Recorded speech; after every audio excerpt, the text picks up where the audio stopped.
Starting in the out or inside, right here on the control panel. Hitting these buttons here is what's going to give you a reading on how filled all your tanks are. So right now we're about 2/3 filled on the fresh tank. Everything else should be empty. And then at the bottom, they are all labeled for you. So once again, make sure your water heater outside is filled. And if it is, it'll light up here on gas if you want it to go on there. Make sure propane's open. If you're plugged in, I would just save gas and use electric. And then if you're on the fresh tank, use your water pump here. So basically any 3 of these buttons, once they light up red, that means that they're on. Down below, this will be the in and out for your slide. And right to the left of it, this one will be for the outdoor porch light or outside the door. And then all your ceiling lights here. So if they do not shut off from this switch, I would just, as you're closing everything down, hit that. And now you know which ones you'll have to go around and manually hit on the lights themselves. And then that is just going to be the extend and retract for your awning. Right in the bedroom on the ceiling, you do have your antenna on the roof. That is the one you have to worry about cranking up or down. So just make sure it's all the way down before you hit the road.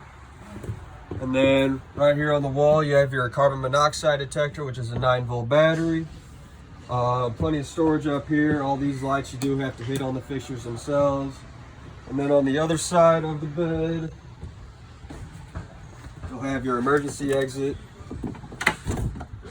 And that just goes in and out. You push it as far as you can because it's on a hinge at the top, so it'll just go as far without you pushing it out. A little laundry chute. And then right here, this is where your water pump will be. So whenever you go to winterize, you're going to take off the blue side, or I'm sorry, the white side there. And then you already have the feeding tube, which is in here with that black end. And then you'll just swap those out, dip the clear tube into the antifreeze, and then you'll be able to pump it throughout your water lines. With your couch here, this one's just going to be a jackknife. So you just kind of push and pull. If you can't make it to an emergency exit, any window right here, it slides. The screen follows, so you can hop out if you need to. On the table here, you have your blue bag, which is all the owners and instructions manuals. This is our parts catalog. If we don't have it, we can get it for you. And then this is going to be a preventative maintenance sheet. Main thing on here is you want to check your roof about once or twice a year. So before and after the summer season, make sure no sticks or anything up there poking out of it. And make sure your seals are nice and clean up there. If you know you need to reseal it, we use Dicor, which is a self-leveling sealant. Just clean off the roof as best as possible where you need to apply it, and then just set it down. It's pretty easy to do. It's just time consuming. Definitely recommend a surge protector. That way, if worse comes to worse, it'll fry that surge protector instead of everything electric in here. And then if you're going to do your own cleaning and washing, mildew stain remover is really good at getting your awning clean if you know you rolled that in wet and you got all nasty on you. And then 4U cleaner is going to be really good at getting bug guts and black streaks off the sides and everything. So you got 4 sets of keys and 3 keys on each ring.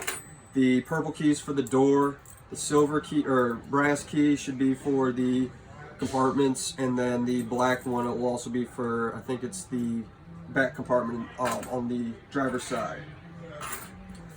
And then TV remote here, radio remote there, and then your dinette does convert into a bed. Basically what you're looking to do is there's 2 hooks on the top of there. You'll pop those off the wall, and then the middle one on the table will sit right there, and this folds down, and then you can create your bed. Bunks up here, they do have outlets on top and bottom. You also have an emergency exit on the bottom one as well. Right inside the bathroom, you have the foot pedal to flush. And then up top, you do have a vent that you'll have to manually open. And then this black switch is how you turn the fan on. You have the GFI outlet right there above the sink, so if any outlets pop, you know where to go. And then the light switch right above it. Right here, you'll have your breakers and fuses.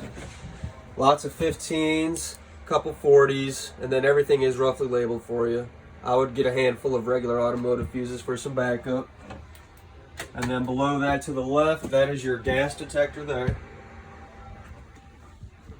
And on your roof here, you'll have another vent. That's all that will be. And then, as I was saying outside, keep your fridge on auto mode. So right now it's off, both buttons pushed in. That kind of flickered. It was checking to see if it needed the light on gas, but it knows we're plugged in. So it's running on electric. As soon as we were to unplug, as long as propane's open, that would switch to gas. And if this stayed lit orange, it means that it did not light. So double check what's going on out there. Right here, microwave. I'm sure you know how to use that. Your stove top here and the oven will both need a lighter. Just get it to the setting you want. So light, take your lighter to it. With the oven, you'll need to push and hold on the pilot. And then at the very bottom in the center, there's going to be a little burner that you're going to have to get to at the very back. And then just let that flame kind of build, and then you can adjust your temperature. Your AC up top.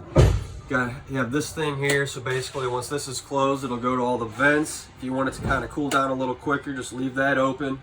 And there's just a mesh filter in there you can clean out in the sink. Just try not to spread it out too much so it goes back normally. And this thing here, I would throw it somewhere safe before you hit the road. That way it's not bouncing around on you. And then, other than that, and then up top, that'll be your smoke detector, which is also a 9-volt battery. And then, of course, you do have your fire extinguisher at the door. Other than that, I think that's pretty much it inside. You guys enjoy.